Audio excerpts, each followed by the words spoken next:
네, 오후 이 시간에 많이 피곤하시고 하실 텐데 또 말씀의 자리로 나오신 우리 모든 성도님들 축복합니다. 이제 우리 제사장 성막 기도로 영적인 또 삶의 문제들을 돌파하는 기도의 행진 중입니다. 우리 옆에 계신 성도님들 축복하겠습니다. 돌파하시기 바랍니다. 돌파하시기 바랍니다. 돌파하시기 바랍니다. 돌파하시기 바랍니다. 오늘 대예배 시간에 이미 충분한 은혜를 받으신 줄 믿습니다. 기도의 불이 우리 성령께서 주신 그 기도를 향한 뜨거운 심령이 우리 성도님들 심령 가운데 가득한 줄 믿습니다. 오늘 함께 말씀으로 나아가겠습니다. 오늘 우리가 읽은 말씀은 요나의 기도입니다. 요나는 이 기도를 시작하면서 자신이 고통을 받았다고 합니다. 요나는 고난 중에 여호와께 기도하였고 또 하나님은 요나의 기도에 응답하셔서 그를 고난에서 건져주십니다. 요나는 또 그런 하나님께 감사드립니다. 그리고 하나님께 제사를 드리고 서원한 것을 바치겠다고 서약합니다. 이제 이 기도의 흐름입니다. 일반적인 기도의 흐름입니다. 고난당하는 자가 하나님께 도움을 구하고 하나님께서는 그 기도를 들어 응답하시고 또 기도자는 그 하나님의 구원에 감사하여서 제사와 서원을 드리고 이렇게 삶을 결단하는 기도의 흐름이 되겠습니다. 요나의 기도와 우리가 하는 기도가 다르지 않습니다. 그래서 오늘 요나의 기도를 살펴보면서 또 우리의 기도에 또 어떤 놀라운 깨달음이 있을지 한번 말씀을 나눠보겠습니다. 이 기도를 조금 더 잘 알기 위해서는 우선적으로 요나가 왜 이 기도를 하고 있는지 확인을 해보아야 합니다. 그 내용이 요나 1장에 기록되어 있습니다. 잘 아시겠지만 잠시만 그 이야기를 나누어 보겠습니다. 하나님이 요나에게 니느웨로 빨리 가서 회개를 외치라고 명령하십니다. 이 말씀에서 우리가 확인할 수 있는 것은 요나는 하나님의 말씀을 대언하는 예언자라는 사실입니다. 그리고 니느웨가 죄를 짓고 있다는 사실을 알 수 있습니다. 이 니느웨는 아수르의 수도입니다. 이스라엘 사람들에게 아수르는 더러운 나라입니다. 망해야 하는 나라입니다. 하지만 하나님은 이스라엘의 원수인 아수르를 살리고자 하셨습니다. 그래서 하나님이 요나에게 니느웨로 가서 회개를 외치라고 말씀하셨습니다. 요나의 심정이 어떠하였을까요? 하나님의 명령을 받아들이지 못했습니다. 요나는 자기 생각을 내려놓을 수가 없었습니다. 그래서 하나님의 명령을 어기고 정반대 방향인 다시스, 지금의 스페인을 향하여서 달아나기 시작합니다. 당시 사람들은 다시스를 땅끝으로 여겼습니다. 요나는 하나님의 얼굴을 피해 하나님이 볼 수 없는 땅끝으로 사라질 심산이었습니다. 그런데 하나님이 그런 사실을 모르실 리가 없습니다. 요나는 욥바로 가서 배를 타고 다시스로 가는 중에 있었습니다. 그러다가 큰 풍랑을 만나게 됩니다. 하나님이 그 요나의 길을 막으셨고 광풍을 일으키셨습니다. 그래서 요나가 탄 배를 파선의 위기에 취하게 하셨습니다.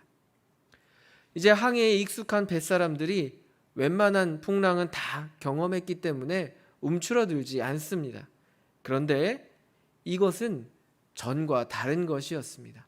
도저히 이 뱃사람들도 감당할 수 없는 풍랑이었습니다. 배에 실었던 모든 것을 다 던져버려도 배가 기우뚱거리는 것을 멈추지 못했습니다. 죽음의 문턱에 선 그 수많은 사람들이 자기가 할 수 있는 모든 것을 다 하고 마지막으로 살려달라고 신을 향해서 외치게 됩니다. 이런 현장 속에서 요나가 어디 있었습니까? 배에서, 배 어디로 가 있는지 정확히는 모르겠지만 배 맨 밑으로 가서 누워서 잠을 자고 있습니다. 이 잠들어 있다는 표현을 어떻게 이해할 수 있을까요? 먼저는 진짜로 잔다고 할 수 있겠지요. 그의 육신이 너무나도 피곤하여서 그 풍랑 속에서도 잠을 잔다고 생각할 수 있습니다. 그런 한편으로는 영적으로 잠들어 있다고 할 수 있습니다. 몸은 깨어 있지만 영은 잠들어 있는 상태입니다. 요나는 자신의 불순종으로 배에 탄 사람들이 죽게 되었다는 사실을 알고 있습니다. 하지만 아무것도 할 수가 없는 것이지요. 하나님께 나아갈 수도 없고 사람들 앞에 나아갈 수도 없습니다. 그저 눈을 질끈 감고 다가오는 상황을 받아들이는 것밖에는 할 수가 없습니다. 그렇게 육적으로 또 영적으로 잠든 요나를 깨운 것은 저마다 자기 신에게 기도를 드리는 이방 뱃사람들이었습니다. 그들은 잠든 요나에게 와서 당신은 기도를 드릴 의무가 있다고 말합니다. 이제 모든 사람이 다 모여서 제비를 뽑아 죄인을 찾아내는 일에 이릅니다. 이 방법은 고대에서 보통 하던 방법입니다. 역시나 제비에서 뽑힌 자는 요나입니다. 사람들이 요나에게 제비를 뽑게 된 연유를 묻습니다. 그래서 요나는 자신이 히브리 사람인 것을 밝히고 바다와 육지를 지으신 하나님을 믿는다고 고백을 했습니다. 그리고 이어서 자기가 여호와의 얼굴을 피하여서 이런 풍랑이 일어났다고 말합니다. 뱃사람들이 요나를 다그칩니다. 어찌 그런 일을 행하였느냐고 합니다. 요나는 그저 자신을 바다에 던지면 이 바다가 잔잔해질 것이라고 합니다. 하지만 사람들은 하나님의 예언자를 바다에 던지기가 어려워서 배를 무채되려고 온갖 애를 씁니다. 그런데 조금도 상황이 나아지지 않습니다. 결국 그들은 요나를 바다에 던지기로 합니다. 그리고 그가 무죄할 경우를 생각해 하나님께 자기들에게 책임을 묻지 말아달라고 기도를 합니다.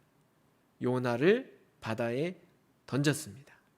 그러자 바다가 조용해졌습니다. 이 지금까지 이야기 속에서 우리 성도님들 마음에 남는 이야기가 있으십니까? 어떤 부분이 인상 깊게 남으셨습니까? 저는 이 이야기를 읽으면서 뱃사람들이 잠든 요나에게 기도를 드릴 의무가 있다고 그렇게 일깨운 점이 마음에 남습니다. 기도는 누가 해야 되죠? 예언자가 해야 되죠. 기도할 상황에 예언자가 기도를 하지 않고 오히려 하나님을 모르는 사람들이 기도를 하라고 예언자에게 요청을 하고 있습니다. 요나는 하나님으로부터 도저히 감당할 수 없는 사명을 받았습니다. 사명을 이행하는 것 외에 예언자에게 허락된 다른 길은 없습니다.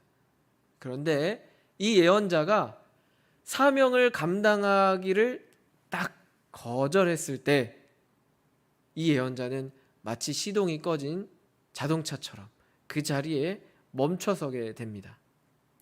그런데 그 자동차가 하필이면 오르막길에 놓여 있는 것입니다. 가만히 두면 그 차가 어떻게 되겠습니까? 쭉 내려가다가 어디론가 곤두박질 칠 것입니다. 요나는 그것을 알고 있습니다. 그런데도 자신을 놓아버립니다. 가만히 두면 분명히 무슨 일이 날 텐데 도무지 아무것도 할 수 없어서 그대로 놓아버립니다. 기도를 하지 않습니다. 왜 기도를 하지 않겠습니까? 기도하면 하나님 뜻대로 하자는 것인데 하나님 뜻대로 할 수가 없으니 기도하지 않습니다. 우리도 이럴 때가 있습니다. 무엇을 해야 할지 알면서도 말씀을 알고 있으면서도 아무것도 못할 때가 있습니다. 온전한 순종이 그만큼 어려운 것입니다. 도저히 순종할 수 없을 때 우리가 보일 수 있는 태도는 무엇입니까? 그 일에 관하여서 하나님을 향해 입을 닫고 눈을 질끈 감고 다가올 일을 그냥 마주하는 것입니다. 세일의 특별 기도회가 한 주 지났습니다. 우리가 새벽, 오후, 저녁 이렇게 하루 3번 기도를 하고 있습니다. 혹시 그 가운데에 기도를 하시면서도 직면하지 못하시는 기도의 제목이 있으십니까? 혹은 그 제목이 생각나면 입을 꼭 닫고 눈을 질끈 감고 그렇게 마냥 기다리고 있는 그런 부분이 있으십니까? 그렇다면 우리의 기도는 진전되지 못하고 있는 것입니다. 기도가 돌고 도는 것을 경험하게 되실 것입니다. 우리는 이런 일들을 지속적으로 삶에서 경험해 오고 있습니다. 연약한 우리이지만 하나님께서는 그대로 우리를 두지 않으시고 인도를 하십니다. 요나의 이야기를 통하여서 어떻게 하나님이 인도하시는지 한번 말씀으로 나아가겠습니다. 요나는 바닷속 깊이 잠깁니다. 아마도 정신을 잃었을 것입니다. 그때 하나님이 예비하신 큰 물고기가 요나를 삼킵니다. 요나는 밤낮 3일을 물고기 뱃속에 있게 됐는데 그때에 오늘 우리가 읽은 기도를 하게 됩니다. 다시 기도를 한번 살펴보겠습니다. 요나 2절입니다. 2장 2절입니다. 내가 받는 고난으로 말미암아, 이런 말을 합니다. 요나가 받는 고난이 무엇입니까? 당장에 받는 고난은 바다에 빠져서 죽게 되었다는 것입니다. 그런데 이 일이 왜 일어났습니까? 요나가 하나님께 불순종해서 이 일이 일어난 것이지요. 그러면 어떻게 해결하면 될까요? 순종하고 회개하면 되겠습니다. 하나님 죄송합니다. 다시 니느웨로 가겠습니다. 가서 회개를 선포하겠습니다. 그런데 요나는 그렇게 말하지 않습니다. 자신이 불순종한 대가를 받아들입니다. 죽겠다는 것입니다. 자신을 바다에 던지라는 말은 회개하는 것보다 그것이 더 자신에게는 낫다는 말입니다. 요나는 자신의 불순종으로 인해 발생한 이 문제를 자기 목숨으로 해결을 하겠다고 합니다. 왜 요나는 이렇게 어리석은 선택을 하는 것일까요? 하나님께 순종하느니, 니느웨에 가서 회개를 선포하느니 차라리 죽겠다라는 왜 이런 마음을 먹었을까요? 조금 더 요나의 고난이 무엇인지 생각해 보겠습니다. 요나의 고난이 무엇입니까? 요나의 고난은 회개를 선포하는 것입니다. 자기 나라에 고통을 안겨주는 아수르가 하루속히 멸망하길 바라는데 아마 매일 기도하지 않았겠습니까? 저 나라 빨리 망했으면 좋겠습니다. 우리 원수 저 나라 하나님 빨리 망하게 해주십시오. 그렇게 기도했을 텐데 하나님께서 니느웨에 회개를 선포하라고 하십니다. 하나님께서 분명히 그들을 용서하시려고 이 말씀을 주셨는데 도저히 요나는 견딜 수가 없는 것입니다. 차라리 이럴 바에야 나 하나 죽고 아수르가 멸망하는 것이 낫다. 그렇게 여겼습니다.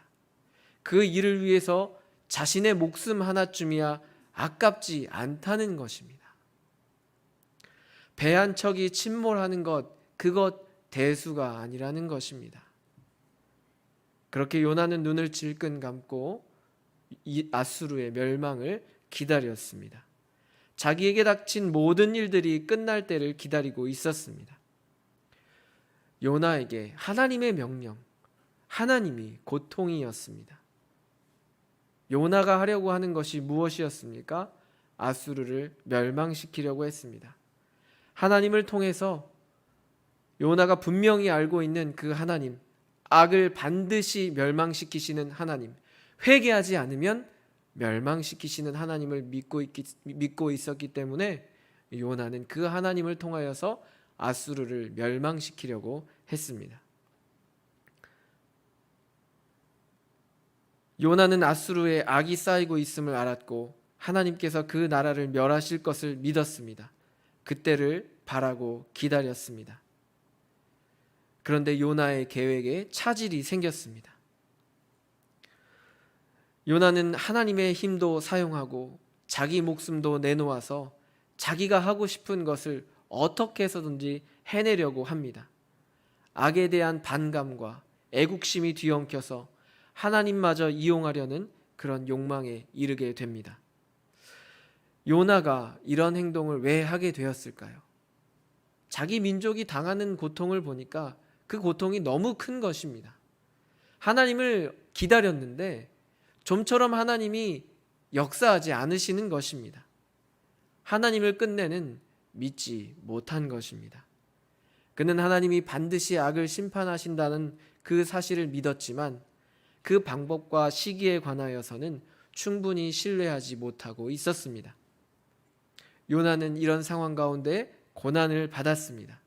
반항하고 절망하면서 요나는 자기 목숨을 버리려고 생각했습니다. 요나는 자기 목숨을 사실 버렸습니다.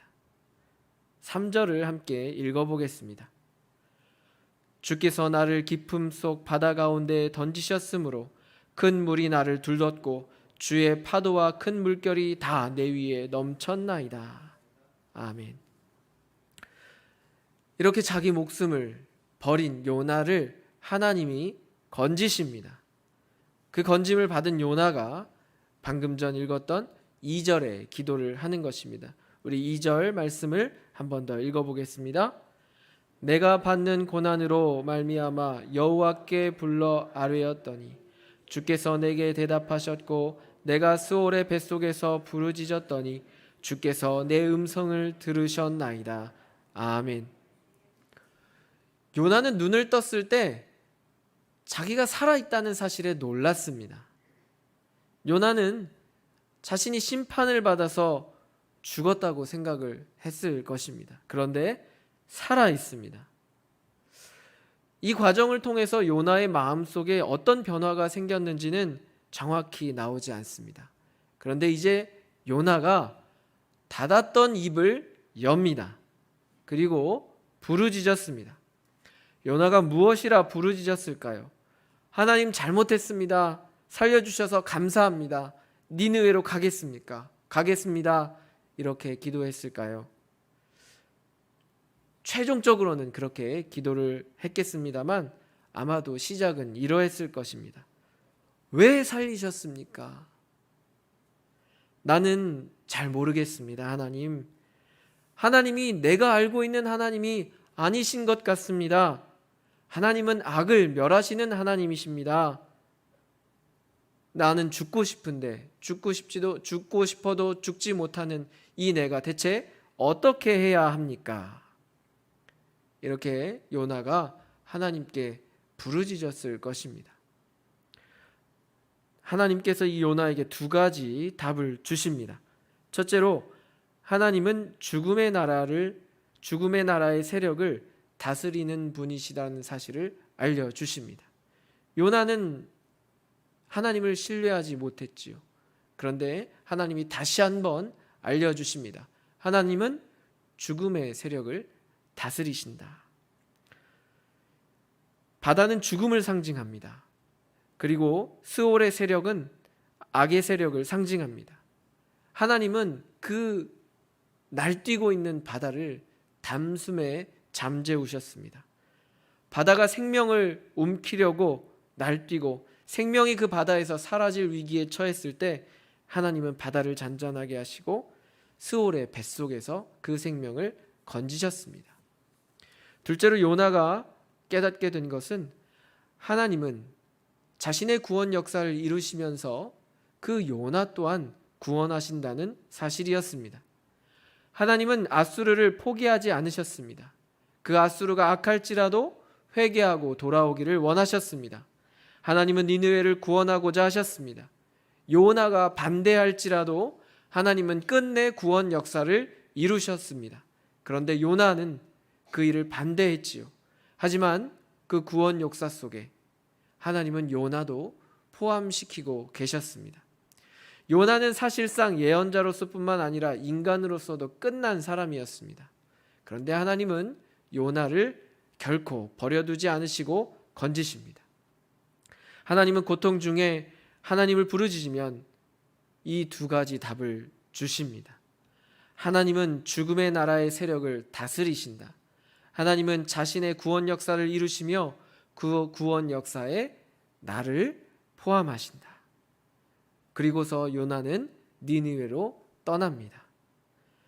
사실 요나의 기도는 하나님의 명령을 받았을 때부터 시작되었습니다. 계속적인 질문. 니느웨의 회개를 선포하라고 하신 하나님의 명령을 받고서 기도했습니다. 예언자로서 명령을 지켜야 하는 것을 알면서도 다시스로 떠나며 불순종한 모습을 보면서도 기도했습니다.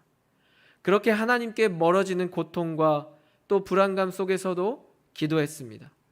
바다에 던져지는 그 순간에도 기도했고, 목숨을 버려야 하는 선택을 하는 상황에서도 기도했습니다.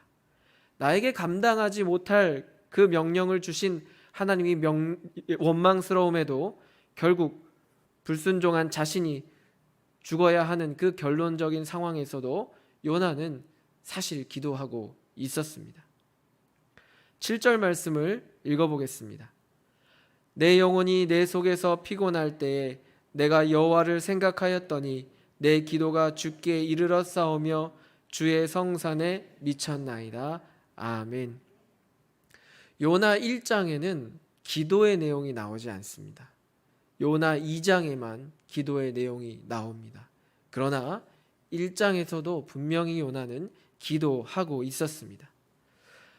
귀하신 성도님들, 지금까지 이 요나의 말씀을 다소 복잡하게 나누었습니다. 그런데 사실 이 모든 이야기는 딱 하나의 말로 할 수 있습니다. 하나님이 요나에게 요구하시는 것은 용서입니다.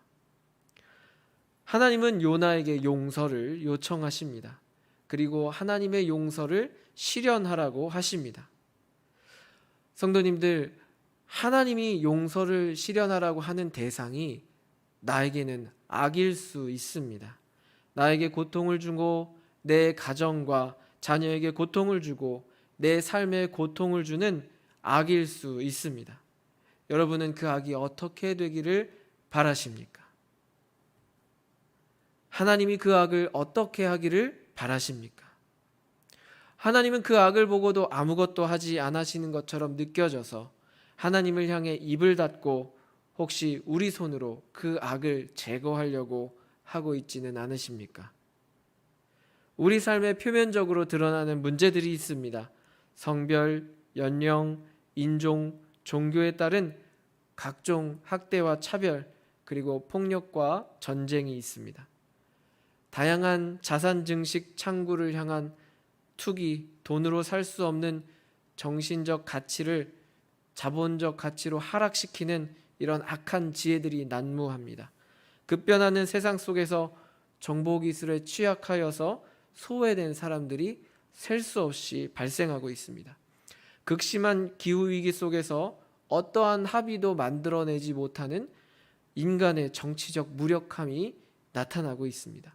하나님은 이런 문제들 속에서 무엇을 하고 계시는가? 우리는 그저 기다릴 수밖에 없는 상황입니다. 하나님은 왜 저런 폭력과 살인 계속 일어날 때까지 가만히 계시는가? 죄 없는 아이들이 자꾸만 죽어가는데 하나님은 무엇을 하시나? 거주 문제가 이 지경이 되었는데 가만히 계시나? 노동소득으로 더 이상 미래를 바라볼 수 없어 부동산과 주식의 모든 미래를 걸어버린 우리의 자녀들은 하나님 어떻게 하시려나? 하나님께서 이 모든 세상 속에서 발생하는 문제 속에서 가만히 있으신 것 같습니다.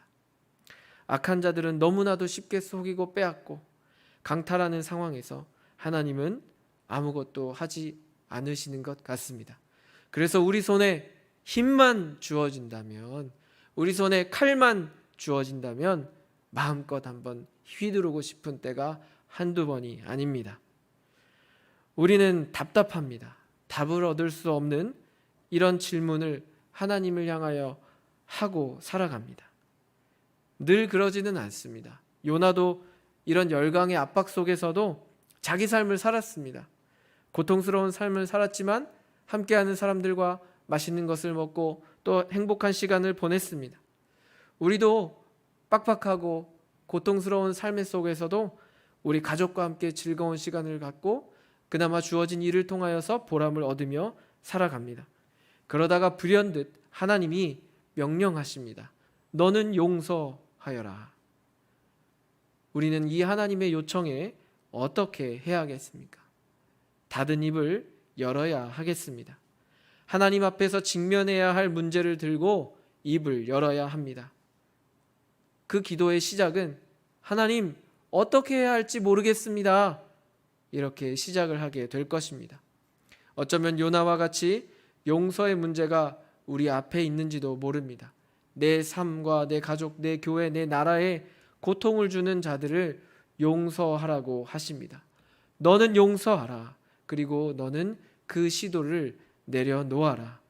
내 목숨을 걸고서라도 악을 무너뜨리려는 시도를 내려놓아라. 그리고 하나님의 용서를 선포하라. 하나님의 자비를 미치게 하라. 우리는 끝내 이렇게 기도가 끝날 것입니다. 9절 마지막 문장만 읽어보겠습니다. 함께 읽겠습니다. 구원은 여호와께 속하였나이다. 한 번 더 읽어볼까요?